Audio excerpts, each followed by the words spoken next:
Hi, and welcome to a rant in my annoying cop-out series in which I cover discussion stoppers that really grate on me. In this video, I'll discuss something that isn't always a cop-out and where it depends on the context in which it's said on whether or not it's a cop-out. I'll be talking about the "you hypocrite" retort when it's used to stifle criticism one doesn't want to hear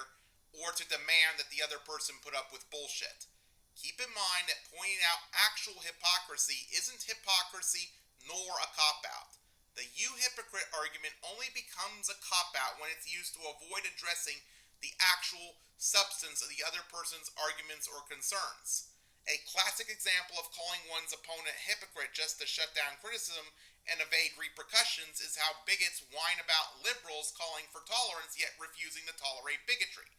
This smear tactic of calling those who want tolerance for marginalized communities refusing to tolerate intolerance hypocritical falls flat on its face under investigation, as in the paradox of tolerance from Karl Popper's An Open Society and Its Enemies.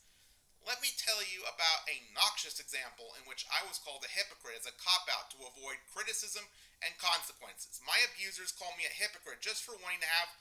my say on an obviously incorrect hatred for the Lion King while setting boundaries, claiming I was hypocritical for just not letting others continuing to vehemently defend that opinion when such behavior was the root of my anxiety. I was accused of hypocritically wanting people to respect all my opinions when I don't really go around demanding that others respect my opinions like my abusers did to me for a toxic reviewer's misguided hatred for a Disney movie.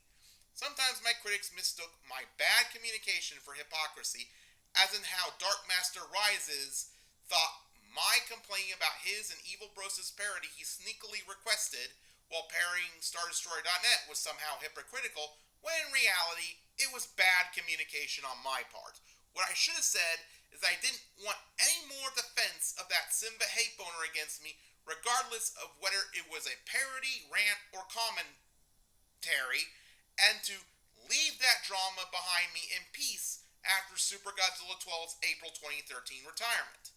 The fact that I respect and endorse Vic's Dojo Fox's valid intense dislike for The Lion King while rejecting Confused Matthew's burning hatred for that same movie isn't hypocritical at all due to the night and day differences in the arguments and reasoning, and especially how they treat others. Vix hates The Lion King for valid reasons, such as plagiarizing Kimba and tons of animal stereotype, which Confused Matthew was oblivious to while whining about minutia and jumping to conclusions.